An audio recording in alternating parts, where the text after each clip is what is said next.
میں لڑکی والے سے کہتا ہوں کہ تم صرف ایک سوال لے کے لڑکے کے پاس جاؤ، بیٹا جنازے کی دعا سنا، 96 لڑکے کو بیوی نہیں ملے گی،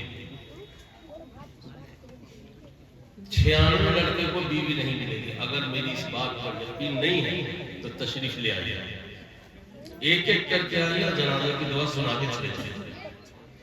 کون جنازہ میں شریک ہوتا ہے؟ ہم ہی لوگ بھی شریک ہوتے ہیں، کیا یہ افسوس کی بات نہیں؟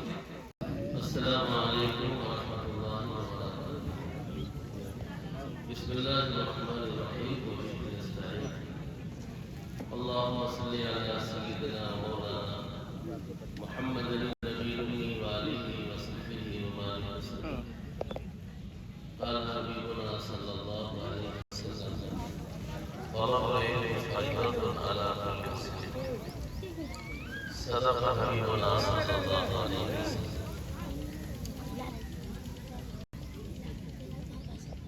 برادران گرامی، بزرگان محترم، دینی بھائیوں، حضرات اساتذہ اور طالب علم، اسٹیج پہ جلوہ فروز موقر اصحاب علم و فضل، ارباب شیخ و سخن، حاضرین و ناظرین، رب کریم کا بے پناہ شکر اور احسان ہے کہ اس نے اپنی شان کریمی سے قرآن کی نسبت پر منعقد اجتماع میں ہم سب کو حاضری کی سعادت بخشی۔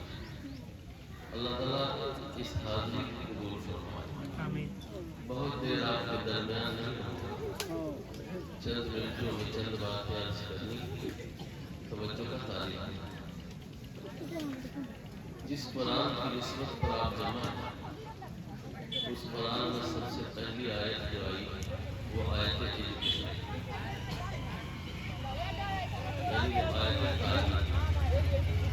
اقرأ باسم ربک الذی خلق، یہ آیت سب سے پہلے نازل ہوئی، اس کا مفہوم ہے پڑھیے اپنے رب کے نام سے۔ نبی اکرم صلی اللہ علیہ وسلم نے ارشاد فرمایا کہ علم کا حاصل کرنا ہر مسلمان مرد اور عورت پر فرض ہے۔ نماز فرض ہے، روزہ فرض ہے، حج فرض ہے، زکوٰۃ فرض ہے، یہ سب محدود ہیں۔ اسی طریقے سے علم دین بھی فرض ہے اور یہ محدود ہے۔ قاضی بننا، ہاشمی بننا، نبی بننا، یہ فرض کفایہ ہے، فرض عین نہیں ہے۔ لیکن ہر مسلمان مرد عورت کو دین کی بنیادی اور بیسک تعلیم حاصل کرنا فرض ہے۔ اگر کوئی مسلمان اس فریضے سے غافل ہوگا تو پوری زندگی سینکڑوں اور ہزاروں فریضے کی ادائیگی سے محروم ہو جائے گا۔ اس بات کو خوب اچھی طرح سمجھیں کہ جو دین کی بنیادی اور بیسک تعلیم حاصل نہیں کرے گا وہ پوری زندگی سینکڑوں ہزاروں فرائض کی ادائیگی سے محروم ہو جائے گا۔ میرا احساس یہ ہے کہ مدارس مکاتب کی کثرت کے باوجود 96 مسلمان ہمارے صوبہ بہار، 96 مسلمان ایسے ہیں جو اپنے ابو کو اور اپنی امی کو بغیر نماز جنازہ کے دفن کراتے ہیں۔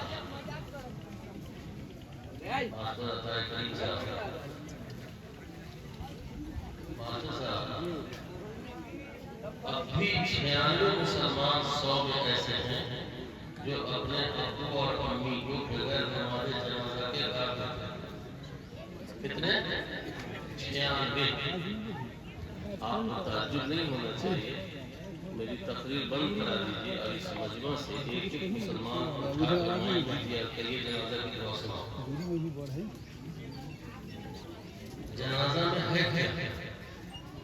نہ رکوع ہے، نہ سجدہ ہے، یہ دعا ہی تو ہے، اور اس دعا سے بھی 96 مسلمان محروم ہیں۔ اب آپ مجھے بتائیں کہ جہالت کی آگ ہمارے سماج میں، ہمارے معاشرے میں کتنی لگی ہوئی ہے۔ ہم تمام مسلمانوں کو چاہے وہ جس مسلک کے ہو، جس مکتب کے ہو، اپنے مسلک پر رہے. مسلک نام چلنے کا ہے، لڑنے کا کہیں نہیں ہے، لیکن سب مل کر کے جہالت کی لگی ہوئی آگ کو بجھانے میں لگ جاتے ہیں. کیوں؟ اس لیے کہ انسانی دل و دماغ کی تعمیر و ترقی کا واحد ذریعہ صرف اور صرف تعلیم ہے. انسانی دل و دماغ کی تعمیر و ترقی کا واحد ذریعہ تعلیم ہے. یہی وجہ ہے کہ اتنی موٹی کتاب قرآن کی شکل میں ہمارے آپ کے پاس موجود ہے. اس میں سب سے پہلی وحی، سب سے پہلا پیغام جو اللہ کا ہے وہ یہ ہے کہ لوگ پڑھو، پڑھو گے تو آگے بڑھو، اور پڑھو تو رب کے نام سے، رب کے نام سے. نہ پڑھنے کا نتیجہ یہ ہے کہ ماں کی لاش بیٹے کے انتظار میں 36 گھنٹے سے گھر میں رہتی ہے، اور جو بیٹا فلائٹ سے آتا ہے اس بیٹا سے پوچھ لیجئے گا کیوں آئے ہو، تو کہے گا ماں کے جنازہ میں. کیا پڑھو گے؟ تو زمین کی سمجھے، زمین کی سمجھے. ہم اور آپ اپنے بیٹے کا رشتہ تلاش کرتے ہیں، جب بچی دیکھنے جاتے ہیں تو اس سے سوال کرتے ہیں، اے بابو آیت الکرسی یاد ہے؟ اے بابو دعائے قنوت یاد ہے؟ دعائے معصورہ یاد ہے؟ سورہ یاسین یاد ہے؟ یہ سارے سوالات ہیں بچیوں سے جو کیے جاتے ہیں. میں لڑکی والے سے کہتا ہوں کہ تم صرف ایک سوال لے کے لڑکے کے پاس جاؤ، بیٹا جنازے کی دعا سنا. 96 لڑکے کو بیوی نہیں دے گی، 96 لڑکے کو بیوی نہیں ملے گی. اگر میری اس بات پر یقین نہیں ہے تو تشریف لے آئیے، ایک ایک کر کے آئیے، جنازے کی دعا سنا کے چلے جائیں. کون جنازہ میں شریک ہوتا ہے؟ ہم ہی لوگ شریک ہوتے ہیں. کیا یہ افسوس کی بات نہیں؟ یہ علماء جو مکاتب کا، مدارس کا جو جال پھیلائے ہوئے ہیں، مسئلہ صرف ان کی اپنی ضرورت کا نہیں ہے، اپنی روٹی روٹی کا نہیں ہے. مسئلہ ہے آپ کو دنیا اور آخرت میں کامیابی کے ساتھ دیکھنے کا. یہ علماء آپ کو دنیا میں بھی اور آخرت میں بھی بہتر دیکھنا چاہتے ہیں. اسی لیے اس قدر آپ لوگوں کے تمام تر حالات کا سامنا کر کے نئی نسلوں کی تعمیر میں، تشکیل میں بھی مصروف ہیں. مولانا عبدالسلام صاحب اور ان کے بھائی تھے، ان کا کیا نام ہے؟ ابوالکلام یا نہیں ہے. یہ دونوں ہماری پہلی کھیپ کے عزیز ہی شاگرد ہیں. جب میں ادارہ دارالحق مادھوپور میں پڑھاتا تھا، اس وقت حضرت مولانا احمد ضیاء صاحب سلمہ، مولانا خالد ضیاء صاحب، مولانا سراج اکبر صاحب 6 مہینہ پہلے چلے گئے تھے اشرف العلوم کرنے، اور رام کتاری کی بہت ہونہار بچیاں، جس میں ماسٹر عطائے کریم صاحب حافظ اللہ کی بڑی ہونہار بیٹی طلاق ہوئی تھی. اس وقت یہ مولانا عبدالسلام صاحب اور ابوالکلام دونوں بھائی پڑھتے تھے.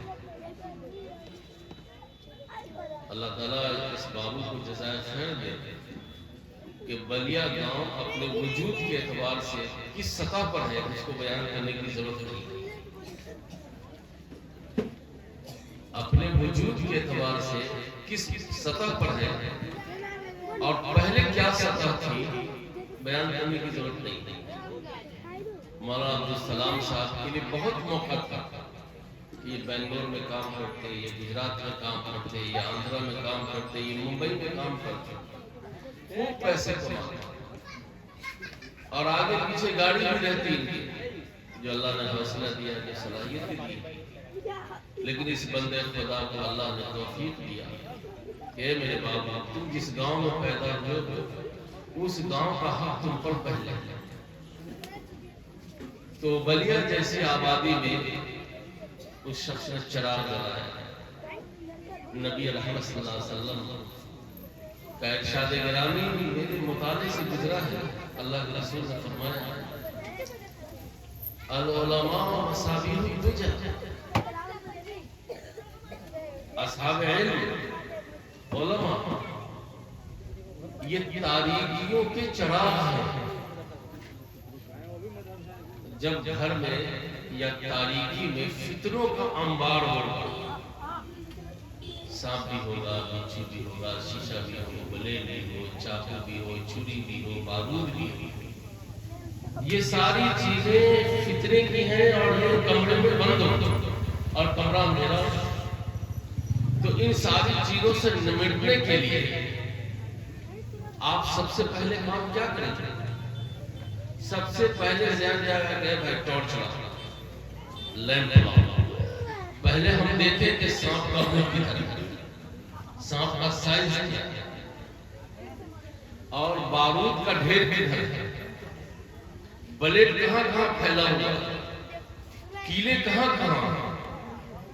ان تمام فتنوں کو ناپنے سمجھنے کے لیے، اس سے نمٹنے کے لیے سب سے پہلا ذہن جائے گا کہ چراغ جلاؤ۔ مولانا عبدالسلام نے اس حدیث کی روشنی میں اپنے گاؤں کو تعلیم کے اعتبار سے، بیسک اور بنیادی تعلیم کے اعتبار سے اندھیرے میں پایا۔ اس بندے خدا نے چراغ جلا دیا، اس بندے خدا نے ایک چراغ جلا دیا، اور اس چراغ میں پیٹرول ڈالنا صرف آپ کا کام رہ گیا،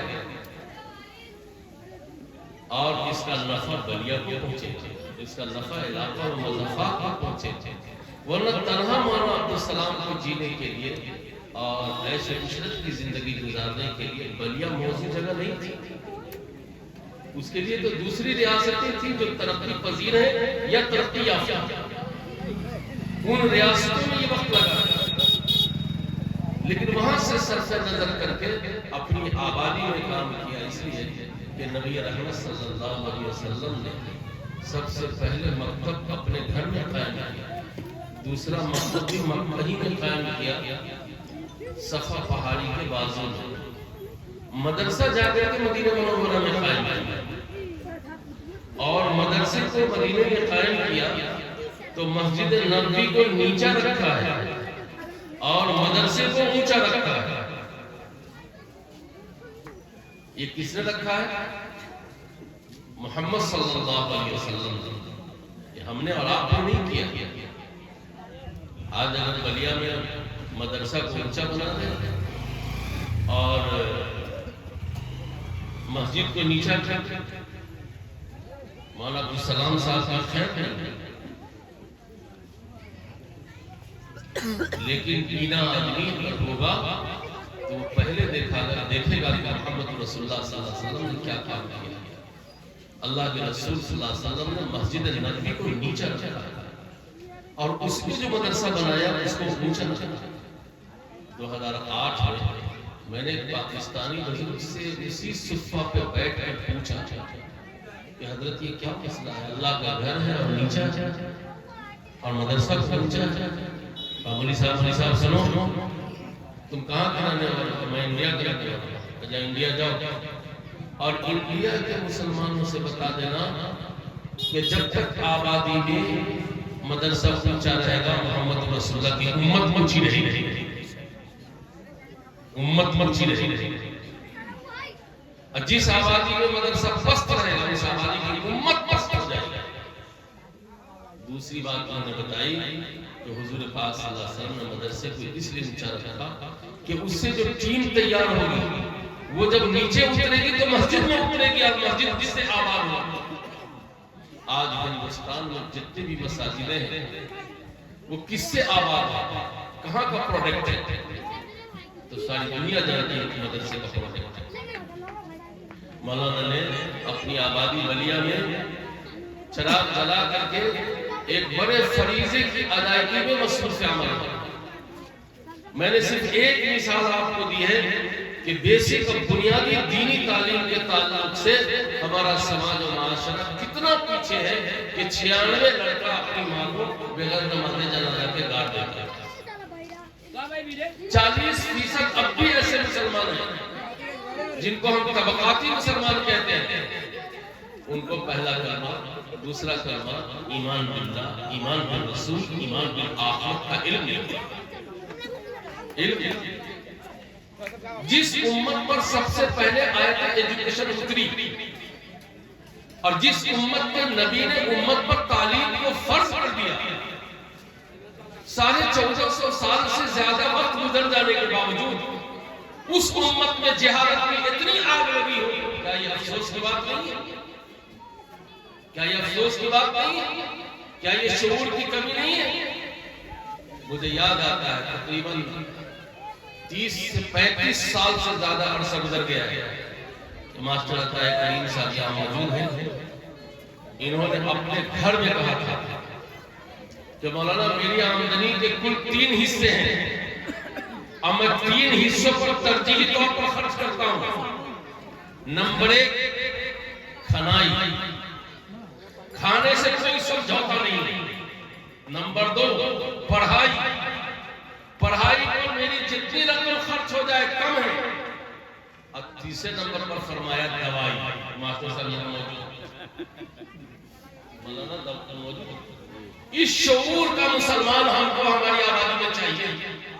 اس شعور کا جو اپنی کل آمدنی کو مکان پر نہیں، دکان پر نہیں، پلاٹنگ پر نہیں، ٹائلز پر نہیں، گرل پر نہیں، رنگ و روغن پر نہیں، کھنائی، پڑھائی، دوائی، یہ 3 چیزوں پر اگر آپ نے اپنی آمدنی کو خرچ کیا تو آپ کی نسلیں ہندوستان کی اس بھیڑ میں ممتاز ہو. ہندوستان کی اس بھیڑ میں ممتاز ہو. لیکن یہاں صورتحال یہ ہے کہ ہماری آمدنی میں سب چیز کا بجٹ ہے. اگر بجٹ نہیں ہے تو تعلیم کا بجٹ نہیں. یہ تعلیم کا بجٹ نہیں. ہمارا بہار اور اہل بہار آج بھی جتنا جیب سے قریب نہیں ہے اس سے زیادہ ذہن و فکر اور سوچ سے قریب ہے. اہل بہار یہ جیب کے جتنے مفلس نہیں ہیں اس سے زیادہ اب بھی ذہن و فکر کا مفلس ہے. حاضرین، آپ کو یاد ہوگا اور ماں طالب آزاد صاحب آپ بھی تاریخ کو جانتے ہوں کہ بنارس یونیورسٹی کس نے قائم کیا؟ مدن موہن مالویہ. یہ بنارس یونیورسٹی قائم کیا. یہ مکمل ہندو بھائی کی یونیورسٹی ہے. اور اس یونیورسٹی میں سب سے زیادہ چندہ نظام حیدرآباد کا ہے، اور نظام حیدرآباد کا چندہ بھی مدن موہن مالویہ نے ایک دن میں حاصل نہیں کی. کئی دن ان کے گھر کا طواف کرتا رہا اور ایک دن جمعہ میں گیٹ پر کھڑا ہوا تھا. گیٹ پر. اس کے بعد نظام حیدرآباد کا دل پگھلا کرے یہ واقعی آدمی مشن ہے، یہ آدمی واقعی تعلیم کے لیے آیا ہے. اور ڈھیر ساری رقم بنارس یونیورسٹی کے قائم کرنے کے لیے، اس کی تعمیر کے لیے نظام حیدرآباد نے دیا. جب اس کا علم دوسرے ہندو بھائیوں کو ہوا تو ہر سماج میں کچھ نہ کچھ لوگ، تو ایک ٹیم تشکیل دی گئی مدن موہن مالویہ کے خلاف. اور وہ ٹیم پہنچی گاندھی کے پاس اور گاندھی جی سے جا کر کہا کہ کچھ خبر ہے سر؟ کیا؟ یہ جو مدن جی ہے نا، مدن جی یہ یونیورسٹی کے نام پر چندے لے لے کر کے اپنا بنا رہا ہے، اپنا بنا رہا ہے. ہم لوگ تو ٹھیک تو رہے تھے، تم صحیح کہا، یہ مولوی صاحب کا کام یہی ہے. لیکن گاندھی نے کیا جواب دیا وہ جواب آپ کے حوالے کرنا چاہتا ہوں. اور گاندھی کی سوچ کو دیکھتے ہیں. گاندھی نے کہا کہ تم جس مدن کے خلاف ایک ٹیم لے کر میرے پاس آئے ہو اور یہ کہنے آئے ہو کہ یہ چندہ کر کے نظام حیدرآباد سے پیسے لے کے کھا گیا، تم اس کا ڈبل چندہ لے کے کھا جاؤ اور جتنا کام مدن نے کر کے بھارت کو دیا ہے اس کا آدھے کام کر کو دے دو، تمہارا شکریہ ادا کریں. کیا سوچ تھی گاندھی.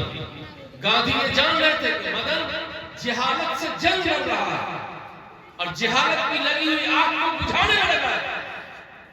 اس لیے مخالفین کی کسی بات کو نہیں سنتے. بڑا محسن ہے وہ آدمی جو آپ کے گاؤں میں کانوینٹ چلا کے، کوچنگ سینٹر چلا کر کے مدرسہ کھول کے، مکتب کھول کر کے گاؤں میں لگی ہوئی جہالت کی آگ کو بجھانے میں لگے. ہمارے اور آپ کے زبان پر شکریہ کا ایک لفظ نہیں ہے، ایک لفظ نہیں ہے. میرے بھائیوں، اگر اللہ نے آپ کو طاقت دیا ہے، قوت دیا ہے، زبان کی قوت، افرادی قوت، پیسے کی قوت، زمین جائیداد کی قوت، تو ان قوتوں کو آپ دو جگہ استعمال کر سکتے ہیں، ٹانگ کھینچنے میں اور ہاتھ کھینچنے میں. ٹانگ کھینچنے میں اور ہاتھ کھینچنے میں.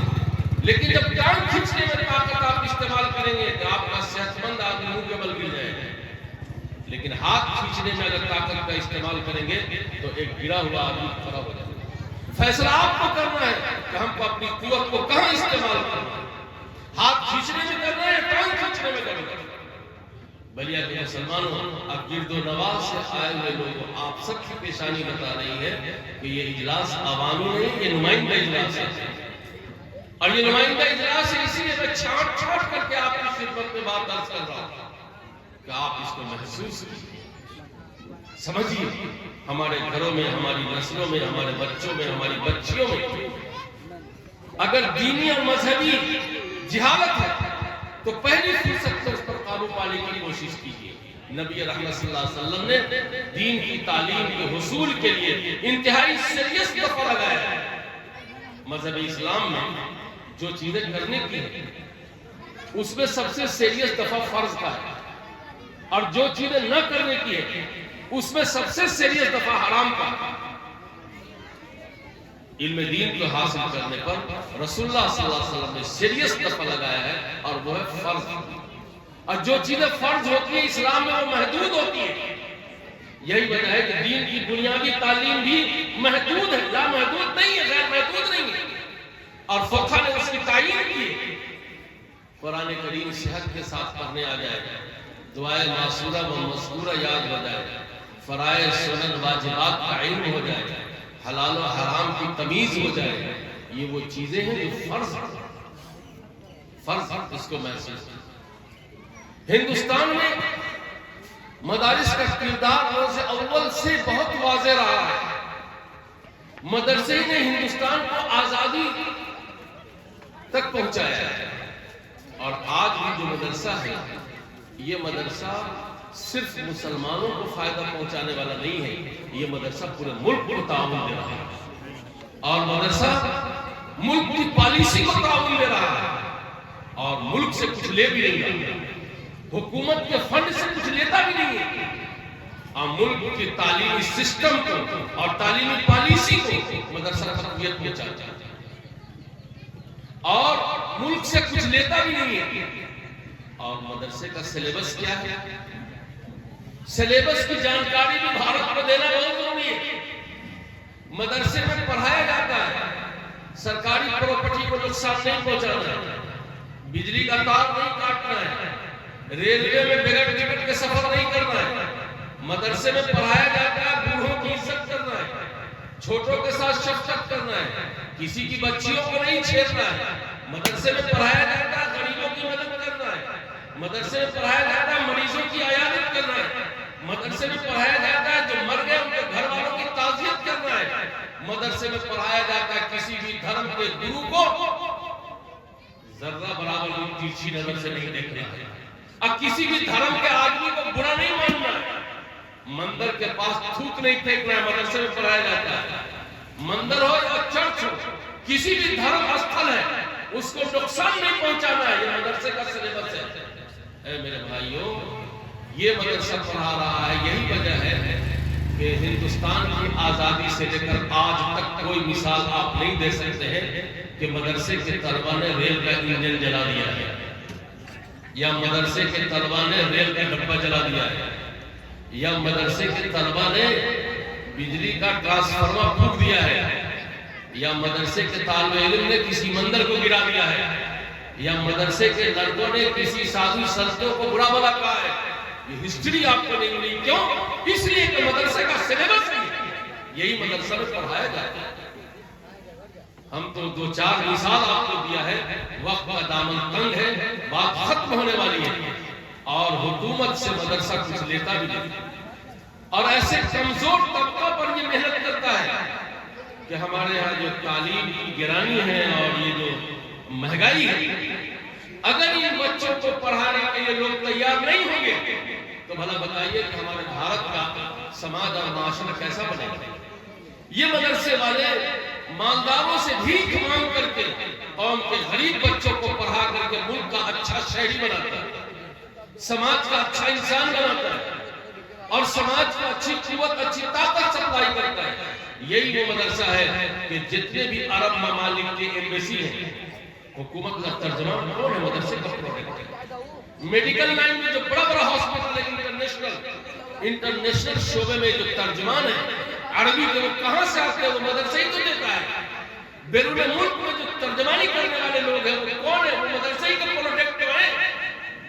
آپ مدرسے کے کام کو ہلکے میں نہیں لیجیے۔ چاہیے تو یہ تھا کہ حکومت بھی مدرسے والوں کا شکریہ ادا کرتی اور حکومت مدرسے کو سہولت فراہم کرتی، مدرسے کے لیے راہیں ہموار کرتی، لیکن حکومت نے بھی اس مدرسے کو وہ اہمیت نہیں دیا جو اہمیت دینی چاہیے، بلکہ مخالفانہ نظریے سے دیکھنا شروع کر دیا، جو افسوس کی بات، یہ شرمناک بات۔ کہیں تعلیم کا نظام قائم ہو، اس سے مخالفت کی جائے، بڑے دکھ، بڑے افسوس کی بات ہے۔ قابل مبارکباد ہے مولانا عبدالسلام صاحب کہ انتہائی نامساعد ناگفتہ بے حالات میں بلیا کی سرزمین پر مکتب قائم کیا، مدرسہ بنایا اور یہ مدرسہ باخیز ثابت ہے۔ ایک طالب علم جس اخباری رپورٹ کے مطابق 11 مہینے میں اس نے حفظ مکمل کیا، 11 مہینے میں۔ یہ بچہ جس کی دستار ہوئی ہے، اخبار میں جو میں نے مضمون پڑھا ہے وہ یہی ہے کہ 11 مہینے میں اس بچے نے قرآن کریم کا حفظ مکمل کیا۔ عطا کریم بھائی کہہ رہے تھے کہ یہ 12 GB کی میموری لے کے آیا ہوا ہے، 12 GB۔ یہ عزیز طالب علم ہمارا خاص رشتہ دار ہے، میرے ماموں کا پوتا ہے اور ماموں بھی یہاں ہیں۔ مولانا عبدالسلام نے الحمدللہ ذریعہ بن کر کے حافظ تو بنا، اب اس کی حفاظت کرنا گھر والوں پر بات۔ یاد رکھیے حافظ بننے کا نصاب تو 3 سال کا، لیکن حفظ پر انعام جو ہے وہ موت کے بعد ہے۔ ایک ہے حافظ ہونا اور ایک ہے حافظ رہنا۔ حافظ ہونا 3 سال کی بات ہے اور حافظ رہنا موت تک کی بات ہے، اور جو حافظ موت تک رہے گا وہی حفظ کا انعام پائے گا۔ بیچ میں جو بھلا دے گا وہ محروم ہوگا، بلکہ وبال کا باعث ہے، وبال کا باعث ہے۔ بہت سارے لوگ ایسے ہیں جو اپنے بچے کو حافظ بنا دیتے ہیں، اب بعد میں چل کر کے ایسی راہ پہ لگا دیتے ہیں کہ اس کا حفظ خطرے میں پڑ جاتا ہے، اس کو قرآن یاد نہیں رہتا۔ یہ بڑے افسوس کی بات ہے، بڑے دکھ کی بات ہے۔ حافظ ہونے کے ساتھ ساتھ عامل قرآن، حامل قرآن ہونا ضروری ہے۔ بعض علماء عارفین نے لکھا ہے کہ اگر کوئی حافظ اقیم الصلاۃ کو یاد کیے ہوا ہوگا اور نماز نہیں پڑھے گا تو کل جب اس کو کہا جائے گا قرآن پڑھتا جا اور چڑھتا جا تو اقیم الصلاۃ کے پاس جب آئے گا تو وہ قرآن بھول جائے گا۔ کیوں؟ اس لیے کہ حافظ تو تھا لیکن نماز نہیں پڑھتا۔ روزہ کی آیت آئے گی بھول جائے گا، سچ بولنے کی آیت آئے گی سچ نہیں بولے گا تو بھول جائے گا۔ یہ بہت نازک امانت ہے کہ اللہ تعالیٰ نے اس بچے کو دیا ہے، اور جن کو دیا ہے سب کی ذمہ داری ہے کہ حفظ کی سے نازک اور عظیم ترین نعمت کی قدر کریں۔ ماں باپ کو بھی چاہیے کہ ایسے ذرائع اختیار نہ کریں جہاں سے بچہ حافظ ہو۔ افسوس کی بات ہے کہ ایک بچہ اگر کسی گھر میں حافظ ہوتا ہے، عالم بن جاتا ہے اور 4 بھائی اس کا بیٹ کا کام کرتا ہے تو چاروں بھائی مشورہ کر کے کہتا ہو بھیا تو چلے نا اب کاؤنٹر پر بیٹھے گا، مولی صاحب رہا تو غریب بنتی، مولی صاحب رہا تو غریب بنتی۔ گجرات میں آنند ہے جہاں مفتی شکیل صاحب رہتے ہیں، بڑے باصلاحیت طالب، یہ رام کتاری جو ہے نا، نام رام کتاری ہے، یہاں بڑی کوالٹی کے لوگ، مولانا ضیاء، مولانا خالد ضیاء، یہ سب تو اللہ ہمارا شراد ہے، یہ سب نوجوانوں میں بحر العلوم ہے، بحر العلوم۔ اللہ نے بڑا علم فضل سے نوازا۔ یہ مفتی شکیل صاحب اسی گاؤں کے ہیں، آنند میں ایک مولانا صاحب ایک دن آئے، وہ 22 لاکھ کی گاڑی پر چلے. میں مہمان خانے میں تھا اور وہیں کے دارالعلوم کے مہمان خانے میں دیکھا ایک مولانا صاحب اترے تو مفتی شکیل صاحب نے پوچھا کہ وہ مولانا یہ مولانا کی کتنی کمائی ہے کہ 22 لاکھ کی گاڑی پر بیٹھتے ہیں؟ تو کہا نہیں مولانا ہمارے اپنے مدرسے کے استاد ہیں، ہمیں کتنی تنخواہ؟ تو کہا 6,000. ہم کہے بھائی مولانا کی تنخواہ میں برکت تو ہم اب تک سنتے ہیں لیکن برکت کتنا چھلانگ لگاتی ہے یہ تو ہم نہیں سنتے. برکت تو سنا ہے لیکن برکت چھلانگ لگاتی ہے اتنا یہ نہیں سنا. کہا کہ اچھا 3 دن ہے؟ ہم نے کہا ہاں 3 دن ہے. اب 3 دن میں آپ کو جواب مل جائے گا. دوسرے دن ایک بڑا ٹرک لے کر اب پورا مال سے فیملی کو آٹا میں جا کے سامان تقسیم کر دے رہے ہیں اساتذہ. ہم نے کہا یہ کیا ہے؟ اصل مسئلہ یہ ہے کہ ایک پوری فیملی میں اپنے گھر میں تو ان کی بھی خواہش تھی کہ ہم بھی لندن چلے جائیں لیکن ان کے بھائیوں نے کہا کہ بھیا آپ کو لندن آنے کی ضرورت نہیں ہے، ہماری تو یہاں کمپنی چل رہی ہے، ہم 4 بھائی ہیں کمپنی چلانے والے اور آپ 5ویں بھائی عالم ہیں، آپ دین کی خدمت کریں. ہم نے آپ کا شیئر اس میں طے کر دیا، ہم نے آپ کا شیئر طے کر دیا. 4 بھائی کو اگر 100 روپے نفع آئے گا تو 100 روپے نفع آپ کو بھی ملے گا. یہ یہاں مدرسے میں پڑھاتے ہیں اور مدرسے کا ضابطہ یہ کہ بلا تنخواہ کوئی نہیں رہ سکتا ہے، اس لیے 6,000 روپے ان کو ملتا ہے ورنہ تو پیسہ لندن سے آتا ہے. یہ شعور گجرات میں ہے، پتہ نہیں یہ شعور بہار میں کب آئے گا. 4 بھائی اگر بڑے کاروباری ہیں، 5واں بھائی اگر حافظ ہے تو یہ 4 بھائی اپنی بیوی کو بالکل نہ بتائیں. اب حافظ بھائی کے اکاؤنٹ میں ہر مہینہ 2,000 روپیہ بھیج دے، یہ قرآن پڑھاتا رہے گا اور آپ کا کارخانہ کبھی بند نہ ہوگا، چاہے کورونا آ جائے کہ کورونا آ جائے، کبھی کمی نہیں ہوگی. آپ کر کے تو دیکھ لیجیے، کر کے تو دیکھ لیجیے. یہ کام آخری بات کہہ کے ختم کرتا ہوں. شعبان کا مہینہ ہے، قرآن خوانی کا رواج ہے. اپنے گھروں میں بچے بلا کر کے قرآن میں پڑھواتے ہیں، ایصال ثواب کرتے ہیں. ہم کہتے ہیں پورا بلیا والا بیچ دے تو بھی اتنی بڑی قرآن خوانی نہیں کرا سکتا ہے جتنی بڑی قرآن خوانی کوئی آدمی حفظ کرنے والے بچہ کو گود لے. یہ جو بچہ ابھی حافظ بنا ہے ان کے استاد کہاں ہیں بھائی؟ ان کے استاد کہاں ہیں؟ مولانا عبداللہ صاحب کہاں ہیں؟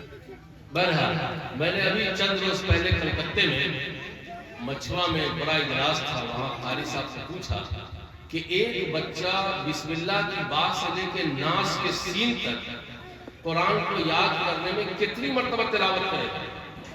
تو حافظ صاحب نے کہا کہ مولانا کم سے کم 1 کروڑ مرتبہ سے کچھ نہیں پڑھتا ہوتا. 1 کروڑ. اب 1 کروڑ مرتبہ کیا بلیا والے کی، رام کتاری والے کی مجال ہے کہ ماں کے نام قرآن پڑھوا کر کے ماں کو ایصال ثواب کر دے؟ پوری رام کتاری بیچ لیں تو بھی نہیں کرا سکتا.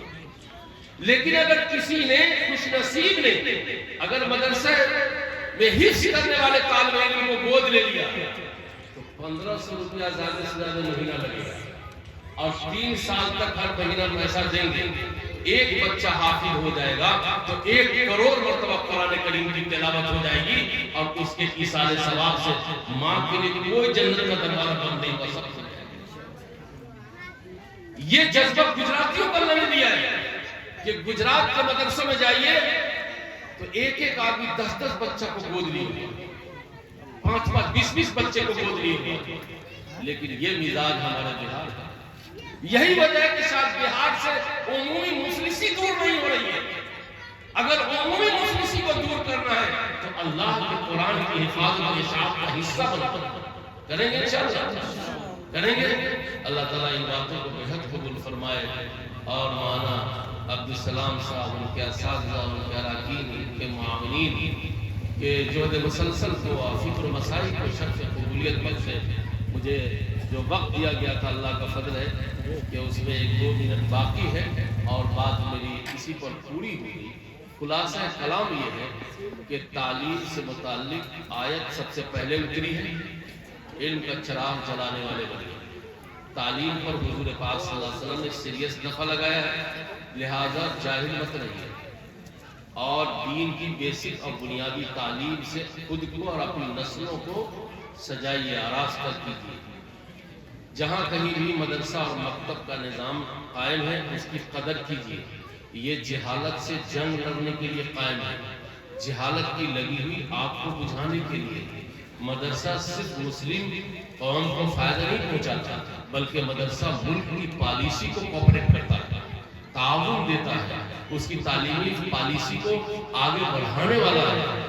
اور مدرسہ کا جو سلیبس ہے وہ انسانیت کا سلیبس ہے، ملک کی حفاظت کا سلیبس ہے، ملک کی پراپرٹی کی حفاظت کا سلیبس ہے۔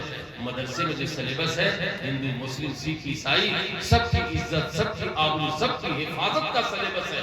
یہی وجہ ہے کہ مدرسے کا پروڈکٹ ملک کو، ملت کو، ملک میں بسنے والے دوستوں کو، احباب کو، بڑوں کو، بزرگوں کو، ماں کو، بہنوں کو، بیٹیوں کو نقصان پہنچانا نہیں جانتے، یہ فائدہ پہنچانے کے لیے دنیا میں آئے، یہ نقصان پہنچانے والی ٹیم بالکل نہیں ہے۔ لہذا اس نعمت کی قدر کیجیے، جب تک اس نعمت کی قدر ہوگی انشاءاللہ ہمارا ملک ہرا بھرا رہے گا۔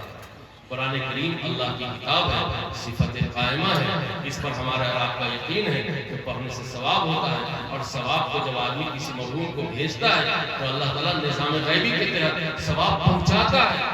جب حفظ میں جو بچے پڑھنے والے ہیں ان کو گود لینے کا نظام بنا، وہ بچے جھل جھل کر کے قرآن یاد کریں گے، اور آپ کی قسمت چمکتی رہے گی، دنیا میں بھی نفع ہوگا، آخرت میں بھی نفع ہوگا۔ اللہ تعالیٰ ان باتوں کو اپنی شان کریمی سے بے حد قبول فرمائے۔ ربنا تقبل منا انك انت السميع العليم، بحرمة محمد ابو بکر وعمر وعثمان وعلی واصحابہ اجمعین، وبرحمتك یا ارحم الراحمین، واخر دعوانا الحمد للہ رب العالمین۔